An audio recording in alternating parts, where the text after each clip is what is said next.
बार और मतलब जो चीज़ मुझे अट्रैक्ट की, मुझे फैसिनेट की अपनी पूरी लेक्चर में, मतलब जो हमारी सीरीज़ ऑफ लेक्चर्स थी, मतलब मुख्तलिफ़ अलूम पे लेक्चर्स थे, हर तरह के अलूम पे, जिसका तो कभी कभार तो कईयों के लफ्ज़ों से भी आशनाई नहीं थी कि ये अलूम भी एग्जिस्ट करते हैं। उनमें से एक लेक्चर हुआ था कुरान और हदीस पे, कुरान, हदीस और सुन्नत पे। वैसे कुरान तो हमने काफ़ी दफ़ा पढ़ा है, वैसे भी पढ़ा है और घर में बचपन से पढ़ते आए हैं। हमारे यहाँ अमूमी जो एक रिवाज है वो सिर्फ़ कुरान पढ़ने का या कुरान की तर्जुमे के साथ ज़्यादा से ज़्यादा जो बात होती है वो तर्जुमे के साथ पढ़ने पे एम्फसिस किया जाता है। लेकिन जो चीज़ मुझे स्ट्राइक किया वो मोस्टली थी कुरान और हदीस और सुन्नत के ताल्लुक़ में, कि आप जब कुरान पढ़ते हैं तो इसका कुरान का हदीस से और सुन्नत से क्या ताल्लुक़ है और उसकी मंतक क्या है, क्यों साथ पढ़ना चाहिए, उसकी वजह क्या थी और उसकी मतलब उसकी एसेंस क्यों बनती है। तो मुझे वो बहुत स्ट्राइक डाउन किया। तो मैंने उसको, मुझे आपने तैमूर साहब ने अर्ज़ किया कि आपने कोई प्रेजेंटेशन देनी है, तो मैंने ज़ाती तौर पर जो चीज़ मुझे अच्छी लगी वो कुरान और हदीस का ताल्लुक़ था कि ये चीज़ है, ये ऐसी है कि ये बयान भी होने चाहिए और उसका तज़किरा भी होना चाहिए और उसको इस पर अमल भी होना चाहिए। जो मतलब मैं ख़ुद भी नहीं करता था, लेकिन अब मैं कोशिश की है कि कोशिश करूँ इसके ऊपर अमल करने की भी। हदीस से मुराद, हदीस की जो डेफिनेशन है या हदीस का जो मायने लिया जाता है या उसकी जो तारीफ़ की जाती है वो ये है कि कोई भी कौल, फ़ेल, तकरीर या सिफ़त, 4 अनासिर हैं। कौल, फ़ेल, तकरीर या सिफ़त जो रसूल पाक सल्लल्लाहु अलैहि वसल्लम की तरफ से मंसूब हो उसको हदीस कहा जाता है। और वो भी कोई फ़ेल जो उस पर सल्लम से ने किया हो उसको सुन्नत कहा जाता है। मतलब उसके अंदर से एक कौल है, जो कौल है वो हदीस है, जो फ़ेल है वो सुन्नत है। कभी आप कोई मशीन लें या कोई टर्बाइन लें तो आप जब उससे लेते हैं तो जितनी उसकी कॉम्प्लेक्सिटी ज़्यादा होती हैं, जितनी उसकी अहमियत ज़्यादा होती है, जिसके अंदर उतने उसके वो पुर्जे ज़्यादा लगे होते हैं, वो साथ आपको एक कैटलॉग देते हैं। उस कैटलॉग में उस मशीन की सारी खसूसियात होती हैं कि ये क्या क्या चीज़ें इसके अंदर हैं, ये किस तरह फंक्शन करेगी, इसके अंदर इसकी खसूसियात क्या हैं, इसके चलाने के तरीक़ाकार क्या हैं, वो एक पूरी की पूरी कैटलॉग दी जाती है आपको। फिर जब आप उसको घर लेके आते हैं तो एक उसका रिप्रेजेंटेटिव आता है जो आपको बताता है कि इसको इंस्टॉल किस तरह करना है, इसको रखना कैसे है, इसको चलाना कैसे है और इसको इस्तेमाल किस तरह करना है, इससे ज़्यादा फ़ायदा ज़्यादा से ज़्यादा किस तरह लेना है आपने। तो मेरा ख़्याल है कि कुरान और हदीस का भी वही ताल्लुक़ है, रसूल सल्लम का भी वही ताल्लुक़ है कि जब कुरान हमारे पास आ गया तो रसूल को इसलिए भेजा कि आपको बताए गए कि आपको कुरान से इस्तिफ़ादा किस तरह ज़्यादा से ज़्यादा करना है और हर लफ्ज़ के और हर आयत के और हर सूरा के क्या मायने हैं और क्या अल्फाज के क्या मायने हैं। एक आयत है सूरह नहल की, आयत नंबर 44 है, वमा अंज़लना अलैकल किताब इल्ला तबय्युना बिहुमुल लज़ी वमा अंज़लना, ये ज़िक्र हमने नाजिल किया, अलैकल किताबा, तुम पर नाजिल किया, इल्ला तबय्यनु, ताकि तुम इनको खोल खोल कर समझा सको। मतलब ये ज़िक्र हमने तुम पर नाजिल किया ताकि तुम अपने लोगों को ये खोल खोल कर समझा सको कि इसके मायने क्या हैं, इसके अग़राज़ व मक़ासिद क्या हैं, इसके अंदर पोशीदा राज क्या हैं। तो जो वसल्लम की मतलब ये जो पूरी की पूरी आयत है ये हदीस को और सुन्नत को पूरी तरह डिफ़ाइन कर देती है। इसी तरह एक और आयत भी है कि वमा अंज़लना अलैकल किताब इल्ला लितुबय्यिना लहुमुल लज़ी ख़लौ फ़ीही, हमने ये किताब आप पर इसलिए नाजिल की कि तुम में जो इख्तलाफात हैं और तुम इनको खोल दो जिनमें ये लोग पड़े हुए हैं। मतलब आप उनमें उन इख्तलाफात को जिनमें ये लोग पड़े हुए हैं आप उनको हल करें, उनको खोल कर बयान करें कि ये जो इख्तलाफ कर रहे हैं उसकी हकीकत क्या है और इसको किस तरह सुलझाया जा सकता है। तो हदीस तो मेरे ख़्याल में उससे इसकी बेहतर, हदीस और कुरान से डेफिनेशन इससे बेहतर मुमकिन नहीं है। नॉर्मली हमारे यहाँ हदीस की 6 किताबें, 7 जिसे मुस्तनद किताबें कहा जाता है। उसमें एक सही बुखारी आ जाती है, फिर एक सही मुस्लिम है, फिर एक सुनन नबी माजा है, सुनन नबी दाऊद है, सुनन नबी तिरमिज़ी है, सुनन सनाई है। जो 2 किताबें हैं वो सही तिरमिज़ी और सही मुस्लिम है, उनके नाम के साथ सही लिखा जाता है। और बाकी जो 4 किताबें हैं वो सुनन नबी माजा, सुनन तिरमिज़ी, सुनन नबी सनाई, सुनन नबी दाऊद हैं। उनके नाम के साथ शुरू में सुन्नत आजा सल्लल्लाहु अलैहि वसल्लम के कॉल से अर्ज़ की गई हैं, मतलब जिनसे फ़ेल से सरदर्द हुई हैं। और अहले तशरीह में भी जो अहादीस की किताबें हैं वो 4 बेसिकली 4 ली जाती हैं। मेरे ख़्याल में जो मैंने देखा वो अहले तशरीह और अहले सुन्ना में जो बेसिक फ़र्क है वो अहादीस का बेसिक फ़र्ज़ है, बाकी तो फ़ुरई मसाइल ज़्यादा हैं। उनके यहाँ जो अहादीस ली जाती हैं वो मोस्टली वही हैं जो अहले बैत से रवायत होती हैं। ज़्यादातर रवायात वही हैं जो अहले बैत से उसको मुस्तनद गर्दानते हैं, जो अहले बैत से रवायत हों। और अहले सुन्नत में वो हैं जो मोस्टली अहले बैत की भी हैं और ज़्यादातर सहाबा किराम रज़ियल्लाहु अन्हुम की वो हैं जो उनसे रवायत की जाती हैं, उनसे मुस्तनद समझी जाती हैं। अक्सर औक़ात हम कुरान हदीस पढ़ना इसीलिए भी लाजमी है कि आप कभी कभार कुरान पढ़ते हैं तो कुरान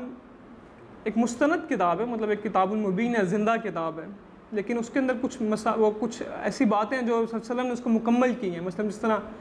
नमाज है, मतलब कुरान ने कहा कि आप सुबह और शाम की नमाज़ पढ़ा करें, मतलब हमारे पास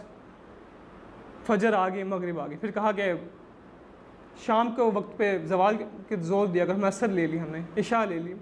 फिर ज़ोहर इशा का को फिर रसूल सल्लल्लाहु अलैहि वसल्लम ने बताया, फिर बताया कि आपने इसकी इतनी रकतें होनी चाहिए, इसके इतने रुकू होने चाहिए, उसमें ये पढ़ना है, पहली 2 आयत में पढ़नी है सूरत, बाकी में किरत नहीं करनी। मतलब ये तमाम मसाइल हमें रसूल सल्लल्लाहु अलैहि वसल्लम ने बताए जो कुरान की ही तशरीह और तौजीह थे, मतलब वो कहीं कुरान से इख्तलाफ नहीं था, मोस्टली वही था जो कुरान की ही तफसीर बयान की उन्होंने, और कुछ आयतों को उन्होंने अपने मुफस्सिल अंदाज में बयान किया था। इसमें अक्सर लोग इख्तलाफ करते हैं कि आप हदीस को और कुरान को मतलब सेपरेट देखते हैं या करते हैं, हालांकि बिल्कुल भी ऐसा नहीं है। जो सल्लल्लाहु अलैहि वसल्लम ने बयान किया वो कुरान से मुख्तलिफ हो ही नहीं सकता। जो कुरान से बयान हुआ वो भी सल्लल्लाहु अलैहि वसल्लम के मुँह मुबारक से बयान हुआ, ज़ुबान मुबारक से बयान हुआ। जो हदीस बयान हुई वो भी सल्लल्लाहु अलैहि वसल्लम के ज़ुबान मुबारक से बयान हुई। दोनों का माखज़ एक ही है, लेकिन कुरान जो है वो बेसिक फ़र्क दोनों का यही है कि वो जो कुरान है वो मुस्तनद है, चूँकि वो वही के ज़रिए उतरा, मतलब उसमें इंसानी अमल दखल और अक़ल का कोई अमल दखल नहीं है किसी भी तरीके से, और वो मुस्तनद किताब गर्दानी जाती है। जबकि हदीस में नॉर्मली आपको सल्लल्लाहु अलैहि वसल्लम का जो अमल है, जो सवालात उनसे पूछे गए हैं, उसके जवाबात भी जो उन्होंने किसी मसाइल पर जवाब दिए, किसी महफिल में जवाब दिए, जो उनसे अमल सरजद हुआ, जो उन्होंने अमल किया, उसको बेसिकली हदीस या सुन्नत कहा जाता है, और उसमें उन्होंने बात की है। इस तरह ज़कात के मसाइल हैं, कुरान में ज़कात का ज़िक्र आता है, जहाद का ज़िक्र आता है, रोज़े का ज़िक्र आता है, हर उसमें सरसरी बयान लाज़मी है मुकम्मल, लेकिन अगर आप उसको हदीस से निकाल देंगे तो उन ख्याल में मुकम्मल और जामिया नहीं बनेगा। आपको हदीस मुकम्मल और उसकी मतलब प्रॉपर एक्सप्लेनेशन फराहम करती है कि ये ज़कात है वो क्यों देनी चाहिए, किस कंडीशंस में देनी चाहिए। रसूल सल्लल्लाहु अलैहि वसल्लम ने अपने सहाबा को हुक्म दिया कि इन कंडीशंस में आपको ज़कात देनी चाहिए। अगर आपके पास 40 से ज़ायद बकरियाँ हो जाएँ तो आप एक बकरी अल्लाह की राह में कुर्बान कर दें, ज़कात में दे दें। इस तरह कि सूरह निसा की एक आयत है, उसका तर्जुमा मेरे ख्याल में ये है कि तुम्हारे रब की कसम ये कभी मोमिन नहीं हो सकते जब तक कि बाहमी मसाइल में आप सल्लल्लाहु अलैहि वसल्लम को फ़ैसला करने वाले ना मान लें, और फिर जब तुम इनमें फ़ैसला कर दो तो अपने दिल में कोई तंगी ना पाएं, बल्कि अपना पूरा सर बतस्लीम खम कर दें, मतलब अपने उनके फ़ैसले को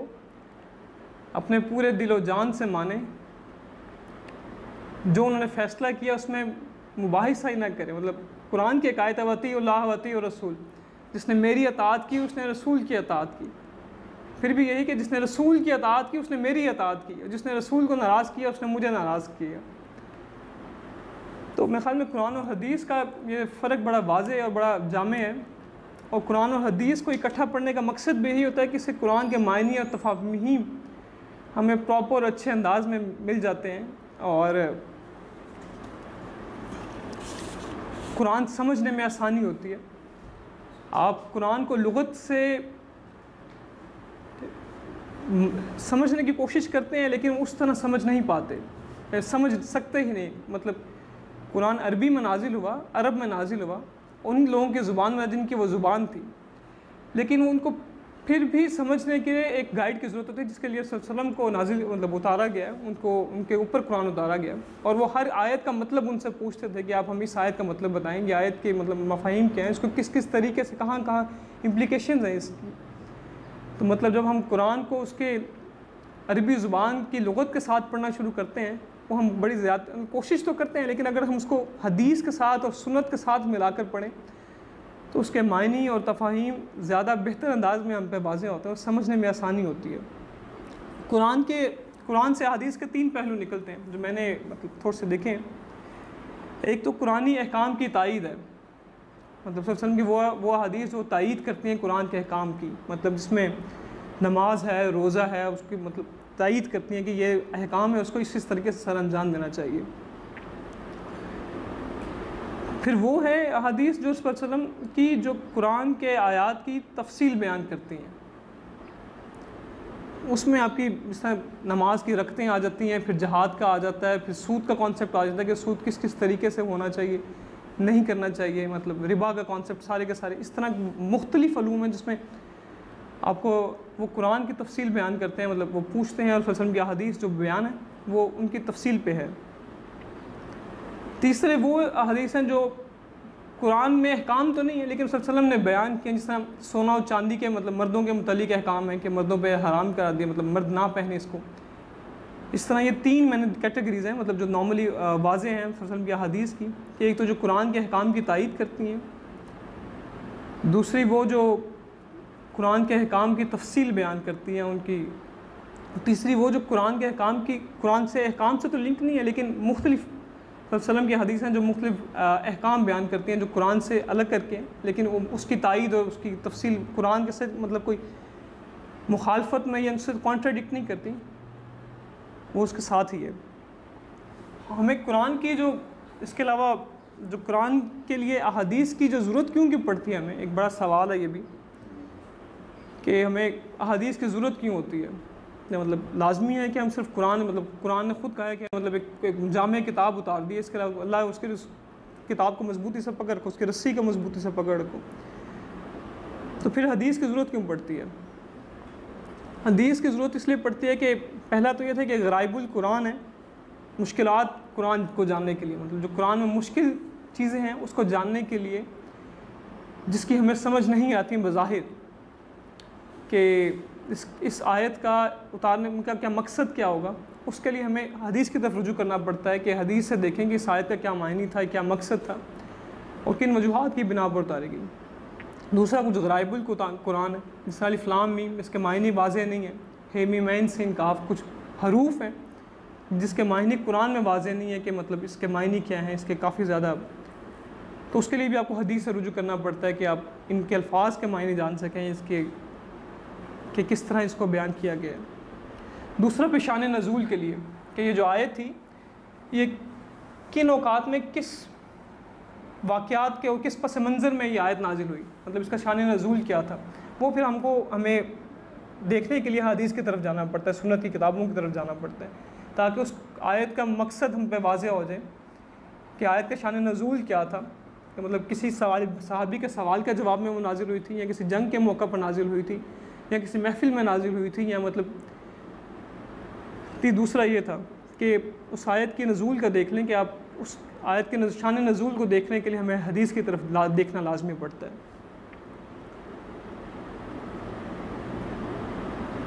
तीसरा ये था कि उस तफसीर से, मतलब जो कुछ लोगों ने जो तफसीर की होती हैं, उस तफसीर से वाकिफ़ होने के लिए कि वाकई ये ठीक भी है ये नहीं, तो हमें हदीस रसूल की तरफ देखना पड़ता है कि सल्लल्लाहु ने इस बारे में क्या कहा होगा। मतलब कुछ लोग कुरान की तफसीर करते हैं और शुरू से ही होती रही है, मतलब हर दौर में होती रही है, उसके तकाज़े होते हैं मतलब तफसीर के, तो उसको देखने के लिए कि इस तफसीर जो है इसका कॉन्ट्रडिक्शन के कुरान के साथ तो ठीक है, लेकिन हदीस के साथ तो कॉन्ट्रडिक्शन नहीं बन रहा उसका, मतलब हदीस इस बारे में क्या कहते हैं, सल्लल्लाहु की सुन्नत क्या कहती है, उन्होंने इस बारे में क्या कहा है। तो 3 चीज़ें मुझे जो नज़र आई कि एक तो मुश्किलात कुरान को ढूंढने के लिए हमें हदीस की तरफ देखना पड़ता है, एक शान नज़ूल को देखने के लिए, एक तफसीर की मुस्तनद देखने के लिए कि ये तफसीर के अंदर कोई मसाइल तो नहीं है, मतलब उसके अंदर कोई जोहल तो नहीं है कि हमें कुरान की तरफ, हदीस की तरफ देखना पड़ता है। एक कॉल है कि सुन्नत कुरान की मुबीन है, मतलब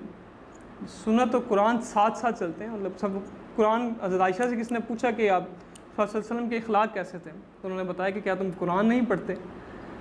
तो मतलब जाम एक चलता फिरता कुरान हमारे सामने था कि मतलब एक पूरी की पूरी तफसीर थी, मतलब किसी को पूछने की ज़रूरत नहीं पड़ी, सल्लल्लाहु अलैहि वसल्लम को देखने आपको कुरान नज़र आ जाता है। इसी हदीस के मौजू पे हज़रत उमर ने एक कॉल है कि उन्होंने बताया कि तुम्हारे बाद एक जमात कुरानी मुतशाबिहात में झगड़ा करेगी और तुम इनका मुवाख़ज़ा सुन्नत नबी से करना, क्योंकि सुन्नत रसूल का इल्म रखने वाला ही किताब अल्लाह को ज़्यादा बेहतर अंदाज में जानता है। कि तुम्हें जो भी मतलब एक बड़े वाज़ेह और बड़े खूबसूरत अल्फाज थे हज़रत उमर के। मतलब लोग आपस में आजकल हमारे यहाँ ये रवायत बन चुकी है कि आप जो डिस्प्यूटेड किस्म की मतलब जो मुतशाबे आयात हैं उनको लोग ज़्यादा डिस्कस करते हैं, उनके अंदर से ज़्यादा मतलब अच्छी बात निकालने की जो बुरी बात निकालते हैं। सबसे हज़रत उमर ने उस वक्त बताया कि इनका मुवाख़ज़ा सुन्नत नबी से करना, कि तुम में जो सुन्नत रसूल का इल्म ज़्यादा रखता है वो कुरान की हकीकत को ज़्यादा बेहतर अंदाज में समझ सकता है। इस तरह एक दफ़ा हज़रत इमाम मालिक का एक वाक़या था कि वो कूफा में एक मस्जिद में बयान कर रहे थे, तो एक शख्स आया, तो उन्होंने कहा कि आप जो बयान कर रहे हैं तो आप तो हदीस बयान कर रहे हैं, तो कुरान तो नहीं बयान कर, आप कुरान और हदीस को मिक्स करके क्यों बयान करें, वो तो किताबुल्लाह है और ये तो हदीस रसूल सल्लल्लाहु अलैहि वसल्लम के कौल हैं। हज़रत इमाम बहुत गुस्से में आ गए। उन्होंने फरमाया कि अगर हदीस ना होती तो हम कुरान को समझ ना पाते। जब तक फरमाया कि जब तक लोग कुरान की निस्बत से हदीस के तालिब रहेंगे वो खैर बरकत में रहेंगे, और जब वो हदीस के बग़ैर कुरान को समझना की कोशिश करेंगे वो फसाद में चले जाएंगे। तो मतलब मुझे जो ज़्यादा खूबसूरती की बात हमारे कोर्स में भी यही लगी कि वो कुरान और सुन्नत को हदीस के कुरान के साथ मिला कर पढ़ते हैं तो उसके मफ़ाहीम और उसकी जो मतलब उसका जो मज़ा है और उसका जो कुरान को पढ़ने का लुत्फ़ है वो दोबारा हो जाता है। उसको समझ उसकी मतलब मेरी तो ज़्यादा आती है कि आप ने क्यों बयान किया कि अल्लाह के मफ़ाहीम क्या थे, तो उसके मतलब कुरान के मायने भी ज़्यादा मेरे ऊपर ज़ाती तौर पर ज़्यादा वाज़ेह हो जाते हैं कि यार। मैं इस बात पे बहुत शुक्रिया आपका जी। मेरे ख्याल में वक्त भी कम हो गया, और एक शेर है इकबाल का कि मोहम्मद से वफ़ा तूने तो हम तेरे हैं, ये जहाँ चीज़ है क्या लोहो कलम तेरे हैं। बहुत शुक्रिया आपका जी। सवाल अगर हो तो बिस्मिल्लाह।